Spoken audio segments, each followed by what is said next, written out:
इतना दिन होने को आया है, लेकिन बारिश की गति भी नहीं बदली है। बस भगवान आप हम पर रहम करें। बहू, जब इतनी बारिश बरसती है तो मेरा दिल तो घबराने लगता है। एक काम करो, घर का सारा अनाज किसी ऊंची जगह पर रख दो। कल किसने देखा है, अगर कोई नदी वगैरह फालतू भर गई तो सारे गांव में सैलाब आ जाएगा। हेमा की बात सुनकर उसकी दोनों गरीब बहुओं ने सारा अनाज एक लोहे के डिब्बे में भरा और उसे अपने घर की सबसे ऊंची जगह में रख दिया। वहीं दूसरी तरफ हेमा की 3 अमीर बहुएं भी थीं। उन्होंने अपनी देवरानियों की इस काम में कोई मदद नहीं करवाई और जब उन्होंने सामान भर दिया तब सानवी जाकर कियारा से बोली, अनाज कहाँ छिपाया है? सानवी, मैंने अनाज को छिपाया नहीं है, सुरक्षित करके रखा है। हाँ हाँ, जो भी है, मुझे जल्दी से अनाज का डिब्बा दो। मेरा इस बारिश में पकौड़े खाने का मन हो रहा है। सानवी, यहाँ बारिश को देख देख कर रूह सूखती जा रही है और तुम्हारा ऐसे में पकौड़े खाने का मन कर रहा है। हे भगवान, आपकी परेशानी क्या है? बारिश ही तो है, कौन सा गांव में बाढ़ आ गई है? तुम जैसे लोग ना कभी भगवान का शुक्र अदा नहीं कर सकते हो। बारिश ना हो तो कितनी गर्मी है, सूखा पड़ रहा है तो बारिश हो तो उसमें भी चैन नहीं रहता। सानवी खूब कियारा को सुना रही थी कि तभी पीछे से हेमा आई। क्या हुआ, क्यों तुम मिटर मिटर कर रही हो? देख बहू, मौसम बहुत खराब है, इसीलिए मैंने ही कियारा को बोलकर अनाज ऊपर रखवा दिया था। अब जब तक बारिश नहीं रुकती वो डिब्बा ऊपर से नहीं उतरेगा। इतने घर में जो थोड़ा बहुत खाना पड़ा हुआ है उसे ही खा लो। हेमा के बोलने से सानवी शांत हो गई और रसोई में चली गई। 5 बहुओं में ऐसी ही अनबन रहती थी। कियारा और कायरा दोनों बहनें थीं जो कि गरीब परिवार में ब्याही थीं और सानवी, आरवी और त्रिशिका तीनों अमीर परिवार से थीं, इसलिए घर की सारी जिम्मेदारियां गरीब बहुएं ही उठाती थीं। ऐसे ही सिलसिला चल रहा था और गांव में लगातार मूसलाधार बारिश बरस रही थी। गांव थोड़ी सी ऊंचाई पर था, इसीलिए नदियां अभी तक भरने के बाद भी गांव तक नहीं पहुंची थी। लेकिन जिस तरह से पानी बरस रहा था उसे देखकर सभी की जान हलक में अटकी हुई थी और आज एक जैसे ही बारिश होते हुए 4 दिन बीत गए थे। माँ, हम मौसी जी के घर चले क्या? यहाँ तो बारिश रुकने का नाम ही नहीं ले रही। ऐसा न हो कि गांव में बाढ़ ही आ जाए। ठीक कहती है बेटा, यहाँ पर रहने के लिए तो अब मेरा मन भी नहीं मान रहा है। बहुओं, बहुओं! हेमा अपनी बहुओं को आवाज लगाकर बुलाने लगी। हाँ माँ जी। देखो, मुझे तो अब इस मौसम से डर लग रहा है, इसलिए हम सभी अपना अपना सामान बांध लो। हम आज ही गांव के स्टेशन पर से मेरी बहन के यहाँ चले जाएंगे।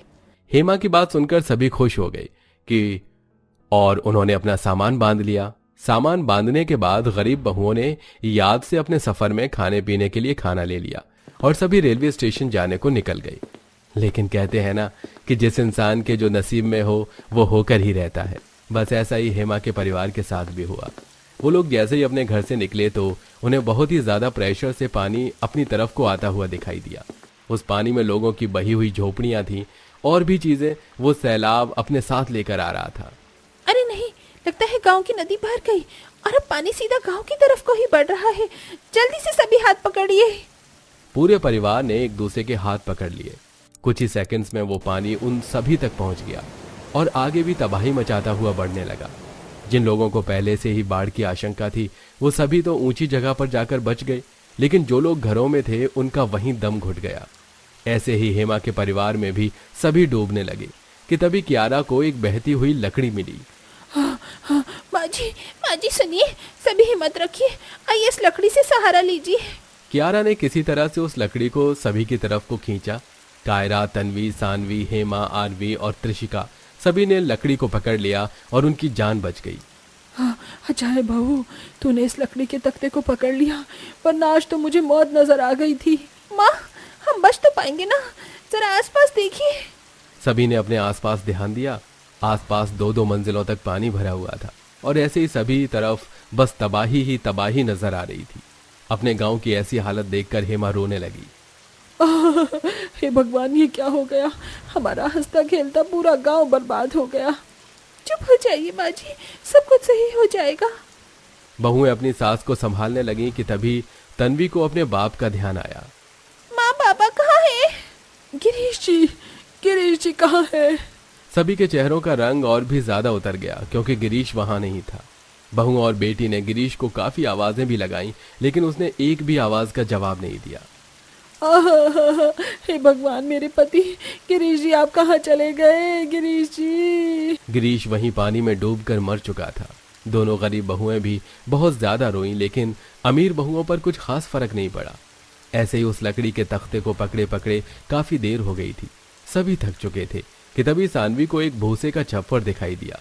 वो पानी पर नाव की तरह तैर रहा था, लेकिन चालाक सानवी ने किसी को उसके बारे में नहीं बताया। जैसे वो छप्पर उसकी तरफ को आया, सानवी ने उसे पकड़ लिया और वो उसके ऊपर बैठ गई। उसने अपनी बहनों को भी उसके ऊपर बुला लिया। अरे वाह, ये चीज तो बढ़िया है। बहू, मुझे भी खींच लो ना, अब पानी में रह रहे खाल भी फूलने लगी है। नहीं, अब इस छप्पर पर कोई नहीं आ पाएगा, और वैसे भी इस वक्त तो सभी को अपनी जान बचाने की पड़ी हुई है। हम भला आपको लाकर अपनी जान को क्यों जोखिम में डालें? सही कहा। चलो हम अपनी इस जुगाड़ू नाव को स्टेशन पर ले चलते हैं। स्टेशन ऊंचाई पर है, वहाँ अभी पानी नहीं आया होगा और हम वहाँ से घर चले जाएंगे। सही कहा। तीनों खुदगर्ज बहनें सिर्फ अपने बारे में ही सोच रही थीं। उन्होंने उस छप्पर वाली नाव को अपने हाथों से ही चलाना शुरू किया और वो अपने परिवार को मुसीबत में ही छोड़कर चली गईं। उनकी इस हरकत पर अब हेमा, कायरा, कियारा और तन्वी के पास कोई शब्द नहीं थे। वो बेचारी तो वहीं पर फंसी हुई थी।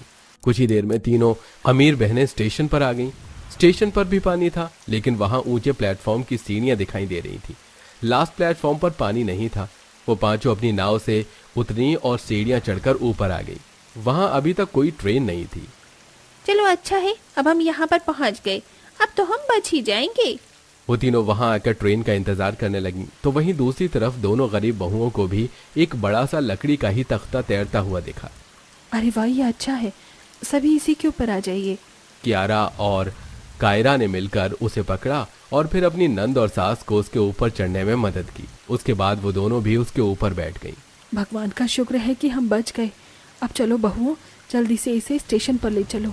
वो सभी अभी स्टेशन पर ही आ गए, जहां पर उन्हें भी सब कुछ सूखा मिला। हम सही समय पर पहुंच गए हैं। ट्रेन आने में बस 10 मिनट बाकी हैं।